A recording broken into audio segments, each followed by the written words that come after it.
Hi, welcome to Tales from the Woodshed, and today we're interviewing Paul Bielatowicz.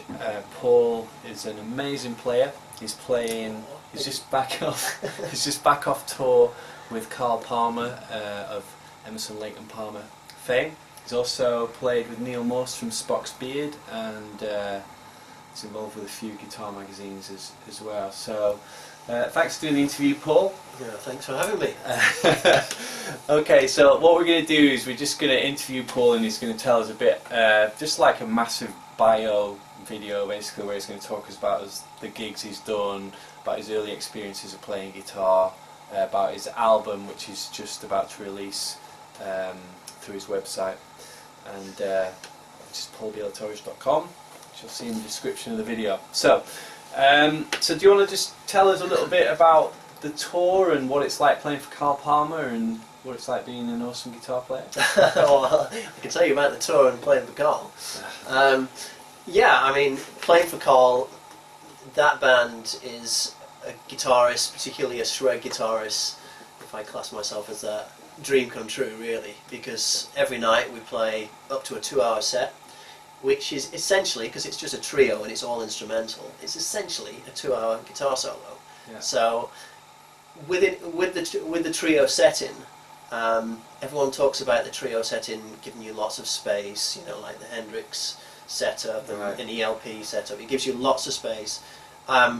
It can be quite daunting because obviously all the emphasis is much more on the individual players, because so if you stop playing, there's nothing to fill the gap, right? And also, if you do make a mistake, it is very noticeable. You can't blame it on the keyboard player. No, that's right. Which is what I always do. Top tip. I usually blame the drummer, but got to be careful. Yeah, that's right. Well, he's the one paying you.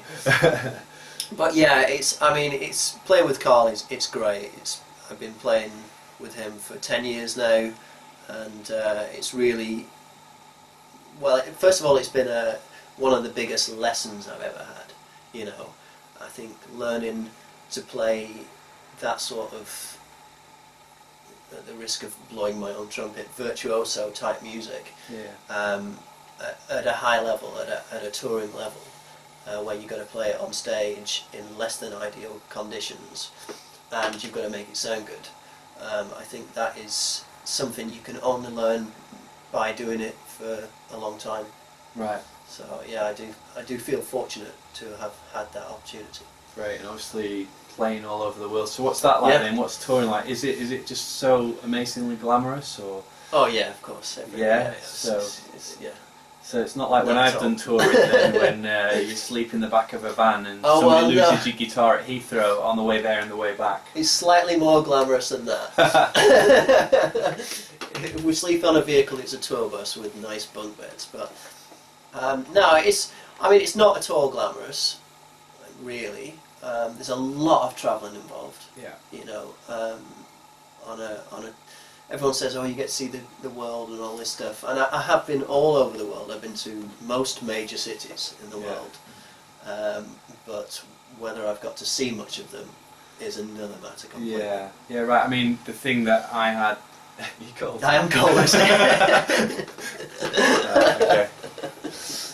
Can you just endure it for a few more minutes? Yeah, this is the north. I'm not used to the north. Okay. When I did touring, when I started doing a bit a few years ago, the thing that surprised me is that you spend half the time on the plane, the rest in sound check, and then a bit playing, and then you're back to your hotel room. Yeah. And you don't get time to see the place. That's right, exactly. You're literally always on to the next place. Yeah. Well, people say, what's Rome like? What's Mexico City like? What's all these places like? And I can say, well, I can tell you all about the inside of the club and the hotel and the airport. Yeah, cool. So I think what I'll do now is I'll just put the heating on, so Paul doesn't die of hypothermia, and then we'll be right back. So what about the guitar magazine stuff then? What are you doing for the guitar magazines at the moment? I started off writing for Guitarist a long time ago, doing kind of all the shred stuff. Paul Gilbert, Steve Vai, Joe Satriani, all that stuff.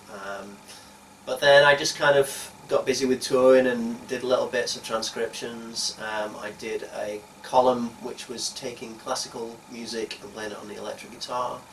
And at the moment I'm in the middle of a series on prog rock guitarists, so like all the classics like Steve Howe and all those guys who I can't think of any names at the moment. Steve Howe, Steve Hackett. Steve Hackett, yeah. All the John Steves. McLaughlin would No, he? No. Yeah, so Steve Howe, Steve Hackett, Robert Fripp. yeah. Are you sure you did the column or was I doing it? You're clearly an avid reader. Yeah, indeed. Don't miss a single issue. Okay, good stuff. So, so that's great. So, you know, you're making a living now from doing music, which is just fantastic. Yeah. So it'd probably be great to just talk about how you got started before you became this guitar icon. Guitar icon. Yeah. Well, it started off with Martin Offler from Dire Straits, and then that's why I picked up the guitar.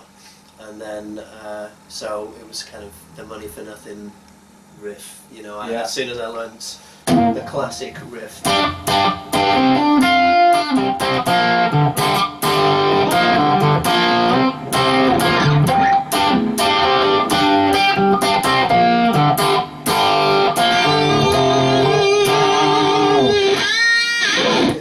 Good. So yeah, so no, thank you. Yeah, nice. Just like Martin Knopfler's in the room. So yeah, so and that was. It took me a while to. You know, I remember getting the transcription. I was like, oh my god, this transcription, these these numbers, and it made perfect sense. The tablature on the page just relate exactly to the guitar, and they give in away secrets to playing all of this music that I love. And so as soon as I played that, that was it. I was hooked. I was like, this is for me. This is my new passion. It's my new obsession, and I was just so into it. I mean, I was never into any proper guitarists like Knopfler or Clapton. Right. I skipped straight to I think Joe Satriani, Uh-huh. Van Halen, Steve Vai. Yeah. And yeah, I saw that concert, the Expo concert, where Satriani played Always With You, Always With Me.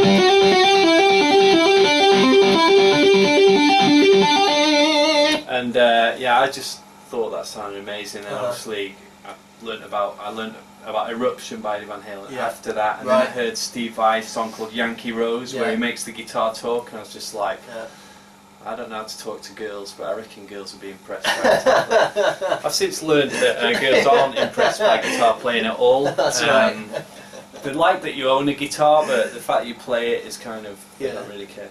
The thought of a guitar player. The thought of a guitar player, yeah. So we got into those shredders, and I think we often spoke about it, that there was no internet back then. Certainly very limited guitar magazines. So, and we didn't know anybody who could play that stuff. I mean, when I saw Satriani doing that thing with two hands, it just blew my mind, because I'd always wondered how people got those kind of sounds. And we didn't know anybody who could do it. So it's literally a journey of discovery. And when you learn a new lick, I remember learning the new lick, all that, all that kind of stuff, and I was like, oh man, look at this crazy technique. It's like this thing called sweep picking. It's insane, and like we didn't know. I mean, my earliest memories was REH videos. Yeah, exactly. Yeah. Paul Gilbert's was it Intense Rock? Intense Rock. Yeah. And when he did that, all that kind of stuff, and playing 3 notes per string. It's just like, this is amazing. Yeah. Well, I think the guitar videos were our biggest source of knowledge, weren't they? Yeah. Because, having said that though, they were really expensive. I remember £30 back in the early 90s. That was like, that was a lot of money. That's like several months of guitar lessons. I used to work on a Saturday. Well, considering £5 a guitar lesson, £5 You're an hour. right. Yeah. Well, and considering that I bought my first guitar for probably about £50, first electric guitar. Yeah. So it was a lot of money back then. But that Paul Gilbert video changed, everything for me in terms of like sequences. I've even got his T-shirt. Look. I learnt guitar with Paul Gilbert is my guitar teacher. Thanks, Paul, wherever you are. And yeah, so, but I mean, for us, guitar was such an adventure back then because, you know, we didn't have anyone to show us. Absolutely, so yeah. Do you have any good memories of a particular lick or thing that you learned that you got excited about? I remember you showing me this thing. The Oh yeah. Awesome! I can't even do that anymore.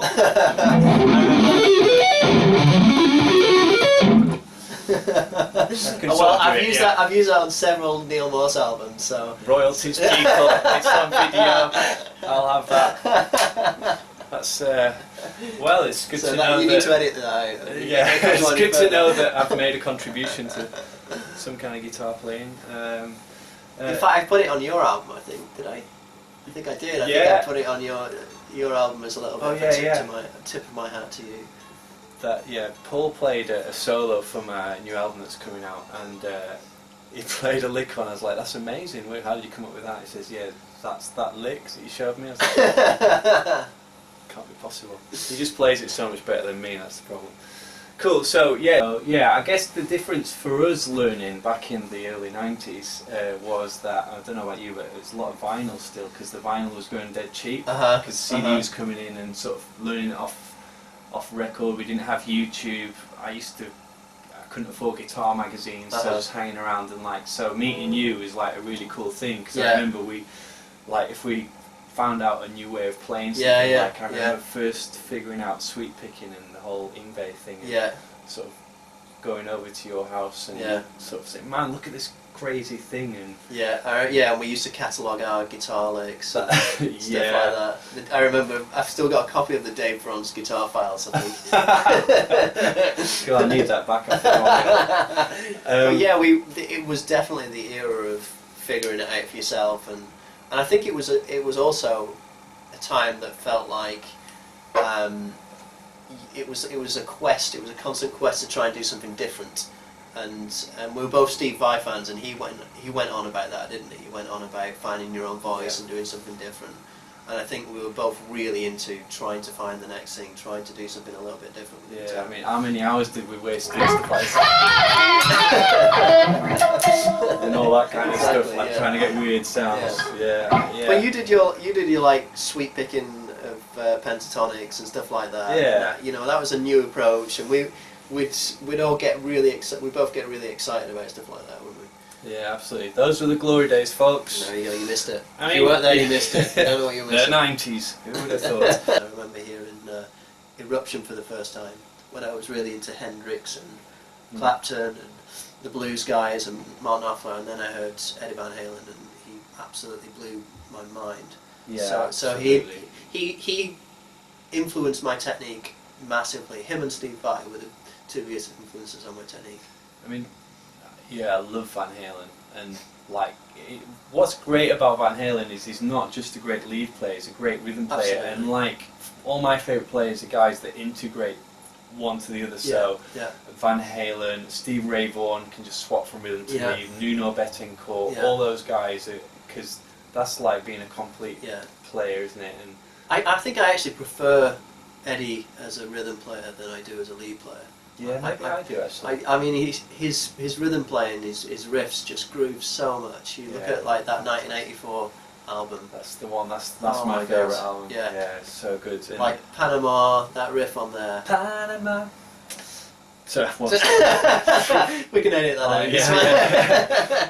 out. So and Steve Vai, the thing I loved about Steve Vai and still love about him is he just pushed the boundaries of composition. I mean, obviously the sounds he got out of the guitar were mind blowing, but he just did everything to the nth degree. But also he was kind of one of those first people who really studied the guitar. Before that, you got the impression that if you studied, you were a fusion guy maybe, or a classical exactly. guy. The rock guys were just they didn't know anything, did they? Yeah, Eddie used to famously get a 6-pack of beer and sit in his bedroom with the guitar, drinking away, just jamming away, and that was his practice schedule. But Steve Vai, he sat down, he obsessively wrote out a practice routine, he worked on his ear. He was a well-rounded guitarist, and he was the first Yeah. guy to do that, really. Yeah, it's great to see Steve Vai really still going strong and doing Yeah, well. absolutely. Yeah. And you know, making a lot of money out of instrumental music. Come on, Steve Vai, blazing a trail for us. We just need to catch him up. Absolutely. We just need to break his fingers. I think a few people have thought that. That's a joke, people. Don't. We wish him no harm. Well, Ingve. if it should happen, so be it. Yeah, Ingve was a big influence for me. I mean, the thing is...